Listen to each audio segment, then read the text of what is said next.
আচ্ছা, কে এই এনাবেল? এর ঘটনা কি আদৌ সত্যি নাকি শুধুই কাল্পনিক? আজ আমরা জানব এই ভয়ঙ্কর রহস্য। ১৯৭০ সালে এক নার্স তার মায়ের কাছ থেকে একটি পুতুল উপহার পায়। দেখতে ছিল একেবারে সাধারণ। মেয়েটি পুতুলটা ঘরে রেখে দেয় একটি চেয়ারে বসিয়ে। কিন্তু কয়েকদিন পর থেকেই ঘটতে থাকে অদ্ভুত সব ঘটনা। পুতুলটিকে যেখানে রাখা হতো, কিছু সময় পর সেটি অন্য জায়গায় গিয়ে বসে থাকত। দরজা নিজের থেকেই বন্ধ হয়ে যেত। আর ঘরে পাওয়া যেত অচেনা হাতে লেখা নোট বা চিঠি, যেখানে লেখা থাকত হেল্প মি।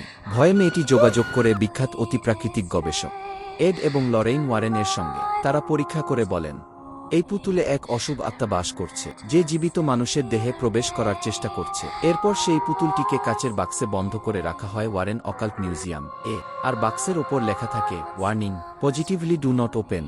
অনেকে বলে, যারা এই পুতুলের সঙ্গে মজা করেছে তাদের জীবনে ঘটেছে ভয়ঙ্কর দুর্ঘটনা। এখন প্রশ্ন হলো, এটা কি সত্যি ঘটনা? দেখো, এনাবেলকে বর্তমানে ব্রিটিশ মিউজিয়ামে অনেক কড়া সিকিউরিটির মধ্যে রাখা হয়েছে, আর প্রতিবছর এর পেছনে কোটি টাকার মতো খরচ হয়। তাই বলা যায়, এর কিছু ঘটনা সত্যিই বাস্তব।